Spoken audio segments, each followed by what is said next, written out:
Josh Rosen would have been the #1 overall pick in the NFL draft had he declared after his freshman year at UCLA. 5 years later, he's hanging on to his NFL dreams by a thread, becoming one of the most polarizing players in the league. Was Josh Rosen dealt the worst hand in NFL history, or does he deserve every bit of this shame? Let's find out.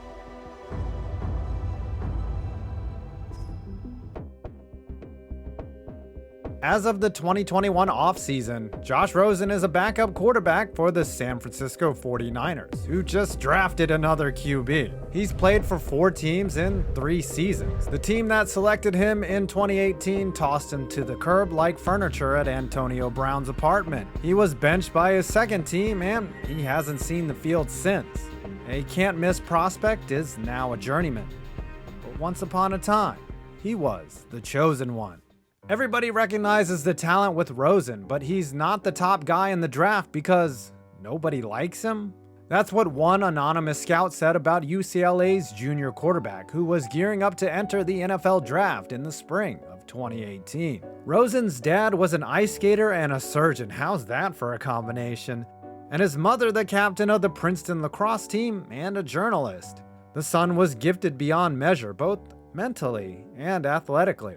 It made sense that the product of those genetics was a 5-star quarterback out of John Bosco High School in Southern California, who just so happened to compile a 4.3 GPA off the field. A tennis prodigy prior, Rosen put up 90 touchdowns at Bosco and became the highest-rated QB in the 2015 recruiting class, higher than a couple of other future #1 overall picks. It was a virtual lock that Rosen would end up a Bruin right in his backyard. And during his first year, Rosen became the first true freshman quarterback to start a season opener in school history. It was easy to see why. Rosen looked destined to become the best quarterback the school had ever seen. Troy Aikman dead? 6'4" in stature, picture-perfect mechanics, improvisation, a deep understanding of the playbook. He may have looked like an 8th grader, but to many, he looked like he was just biding his time before he could enter the NFL. That included his coach, who said, in my opinion, he would have been the best quarterback in the draft, and he would have gone first, just a day after the first round of the 2016 NFL Draft. On the field, Rosen seemed flawless. He was dubbed Chosen Rosen by fans and media alike, but there was another side to him that didn't sit well with everyone. Outspoken, arrogant, wise beyond his years. They're all terms used to describe Rosen's polarizing personality. Platitudes are the language of football, but Rosen spoke honestly and occasionally ruffled feathers. Whether it was quotes like "football and school don't go together," or his post-football goal to own the world, he gathered a healthy group of critics. Regarding college football, Rosen called the system that would eventually earn him millions indentured servitude. Those words were poetry to some and bullshit to others. To someone who maybe didn't have the utmost respect for the institution of college athletics, it made sense for Rosen to declare after a stellar junior season that included career highs in yards and touchdowns. Had he stayed another year, Rosen would have competed with Daniel Jones, Drew Lock, and another guy for top QB in a suspect draft class. Instead, he declared in 2018 and had to compete with the likes of a stacked QB lineup.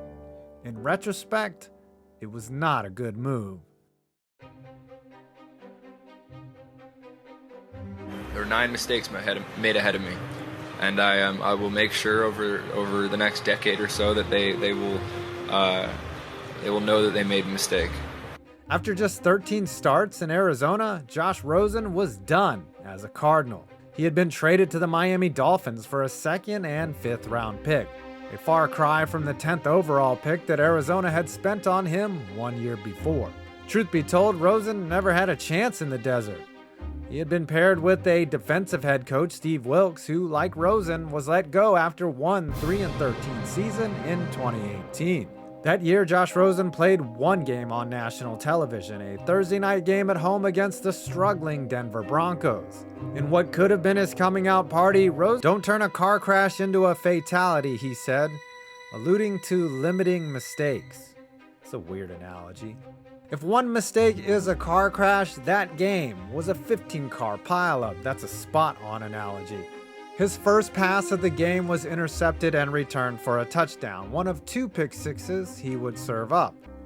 The rookie's best moments that year were buried beneath far more interesting matchups on Sundays. And though his flashes were few and far between, there was clear potential if only his surrounding talent and coaching wasn't, let's say, disastrous.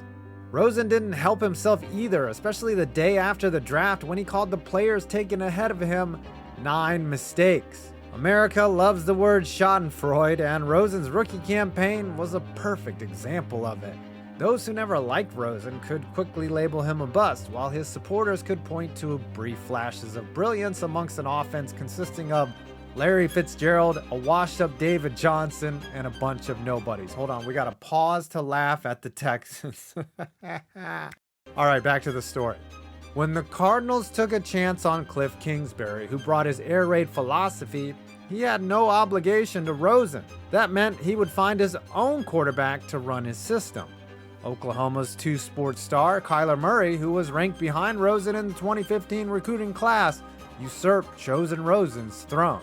A bad break, yes, but Rosen didn't exactly help himself when he was on the field. And as a result of his poor play, put them in position to draft Murray number 1 overall. It would only get worse from here.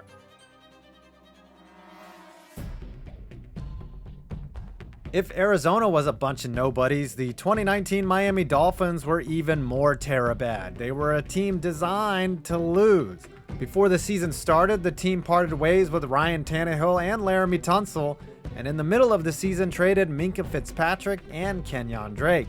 Miami's transaction made it obvious they had lined their team with wheels and tracks, and were rolling out the tank. Before taking a snap, Rosen's replacement had been preordained. Rosen himself was an experiment, a low-risk shot in the dark to see if he could rebound from the debacle in the desert. In the team's first 4 games, the Dolphins were outscored 163-26. The last 2 started by Rosen. The team allowed 1,498 yards in their first 3 games, an NFL record. Pro Football Focus ranked Miami's offensive line dead last in every category. Once again saddled to a talent-void roster, he was heavily battered like Southern Fried Chicken. He lost all 3 of his starts, throwing just a single touchdown and 5 interceptions. Still, the promise was evident. I've watched every throw made by Rosen, and honestly, I'm kind of impressed, the Ringer's Roger Sherman wrote. Or at least I'm as impressed as you can be by a quarterback who has completed fewer than half his attempts and has yet to throw a touchdown this season. I don't want to roast him. There was no need to torch the kid. The Dolphins were already doing it on every snap. Touchdowns were dropped, pass rushers had free shots at the QB, and the run game was non-existent. Rosen's stint in 2019 looked even worse when Ryan Fitzpatrick reclaimed the starting job and managed 5 wins in the last 9 games with the Dolphins' win-proof roster. Despite the late season surge, the Finns still ended up with their prize prospect, Tua, and Rosen was once again jettisoned in favor of a rookie quarterback. Whoa, get used to that.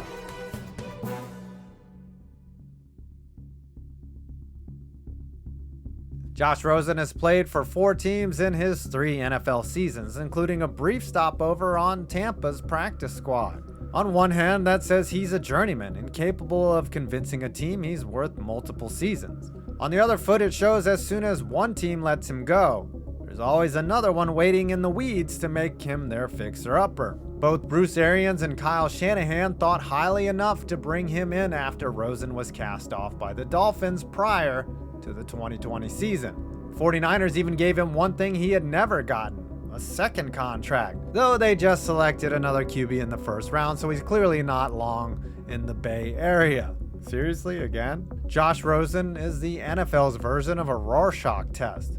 Look at it one way and you can see a spoiled, arrogant waste of talent who let multiple golden opportunities slip by him and brought this on himself. Look at it another way and you'll see a wise, outspoken kid who's been dealt one of the worst hands a quarterback has ever gotten. Was Josh Rosen wired to be a bust, no matter where he went? Or was he simply screwed over by bad luck and bad situations? We may never know the truth.